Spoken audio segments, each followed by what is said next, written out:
Fellow Americans, when I ran for president, I was told the days of bipartisanship were over, and that Democrats and Republicans can no longer work together. But I refuse to believe that, because America can never give in to that way of thinking. Look, the only way American democracy can function is through compromise and consensus. And that's what I work to do as your president. You know, to forge bipartisan agreement where it's possible and where it's needed. I've signed more than 350 bipartisan laws thus far in almost 2.5 years, including the historic law that rebuilding America so that we can rank #1 in the world in infrastructure instead of where we rank now #13 in the world. Another historic law, rebuilding our manufacturing base so that we'll lead the world once again in making semiconductor chips so much more and so many more sophisticated ones. And now, a bipartisan budget agreement. This is vital because it's essential to the progress we've made over the last few years is keeping full faith and credit of the United States of America and passing a budget that continues to grow our economy and reflects our values as a nation. That's why I'm speaking to you tonight, to report on the crisis averted and what we're doing to protect America's future. Passing this budget agreement was critical. The stakes could not have been higher. If we had failed to reach an agreement on the budget, there were extreme voices threatening to take America for the first time in our 247-year history into default on our national debt. Nothing would have been more irresponsible. Nothing would have been more catastrophic. Our economy would have been thrown into recession. Retirement accounts for millions of Americans would have been decimated. 8 million Americans would have lost their jobs. Default would have destroyed our nation's credit rating, which would have made everything from mortgages to car loans to funding for the government much more expensive. And it would have taken years to climb out of that hole. And America's standing as the most trusted, reliable financial partner in the world would have been shattered. So, it was critical to reach an agreement. And it's very good news for the American people. No one got everything they wanted, but the American people got what they needed. We averted an economic crisis, an economic collapse. We're cutting spending and bringing the deficits down at the same time. We're protecting important priorities from Social Security to Medicare to Medicaid to veterans to our transformational investments in infrastructure and clean energy. I want to commend Speaker McCarthy. You know, he and I, we and our teams, we were able to get along, get things done. We were straightforward with one another, completely honest with one another, respectful with one another. Both sides operated in good faith. Both sides kept their word. And I also want to commend other congressional leaders. House Minority Leader Jeffries, Senate Majority Leader Schumer, Senate Minority Leader McConnell. They acted responsibly and put the good of the country ahead of politics. The final vote in both chambers was overwhelming, far more bipartisan than anyone thought was possible. So, I want to thank the members of Congress who voted to pass this agreement, which I'm going to sign tomorrow and become the law. So here's what the deal does. First, it cuts spending. And over the next 10 years, the deficit will be cut by more than $1 trillion.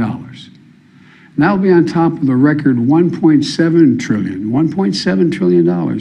I already cut the deficit in my first 2 years in office.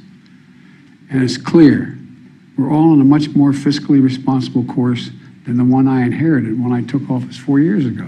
When I came to office, the deficit had increased every year the previous 4 years. And nearly $8 trillion was added to the national debt in the last administration. And now we're turning things around. And that's good for America. You know, my dad used to have an expression. He said, Joey, don't tell me what you value. Show me your budget. I'll tell you what you value. That's at the heart of this debate. What do we value? Protecting seniors.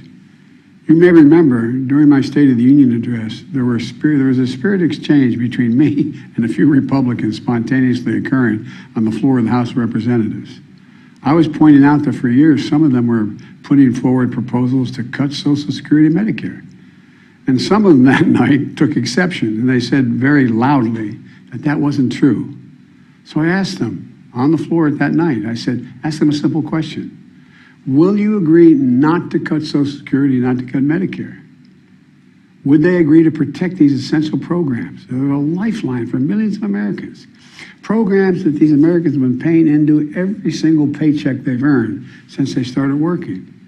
And that provides so much peace of mind. With the bright lights and cameras on, those few Republicans who were protesting, they agreed. They said they wouldn't cut it. That's how we protected Social Security and Medicare from the beginning and from it being cut, period. Health care was another priority for me, a top priority. I made it clear from the outset, I would not agree to any cuts in Medicaid, another essential lifeline for millions of Americans, including children in poverty, the elderly in nursing homes, and Americans living with disabilities. The original House Republican proposal would have cut health care for up to 21 million Americans on Medicaid. And I said no. And Medicare was protected.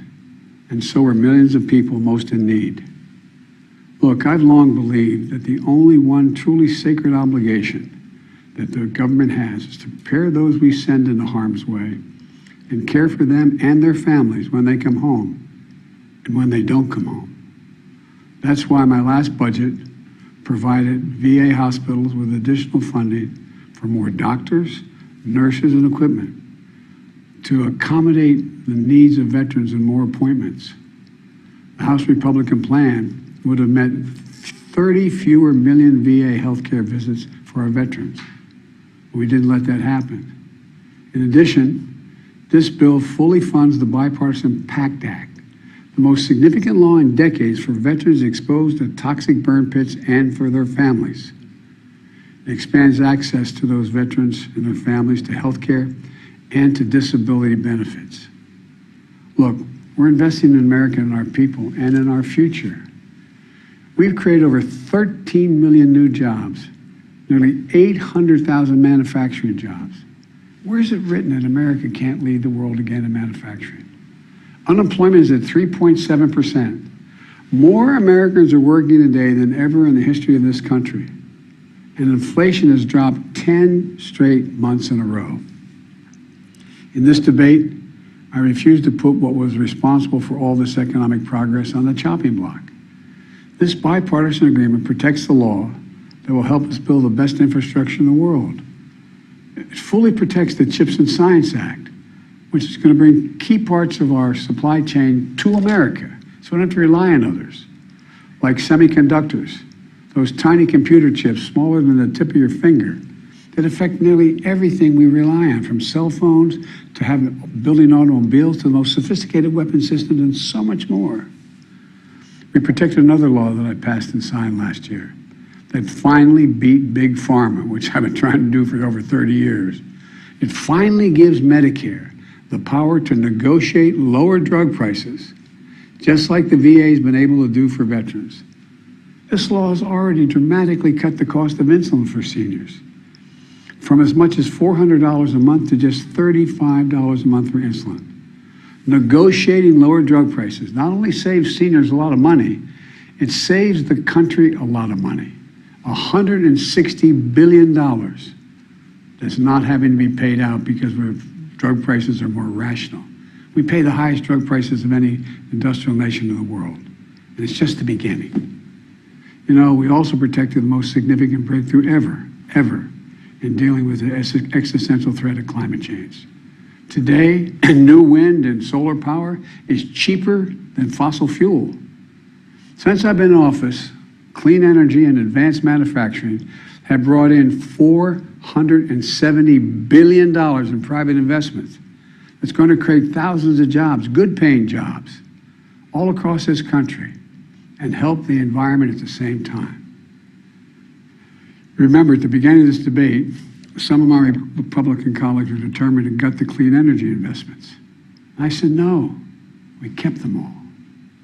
And there's so much more to do. We're going to do even more to reduce the deficit. We need to control spending if we're going to do that. But we also have to raise revenue and go after tax cheats and make sure everybody's paying their fair share.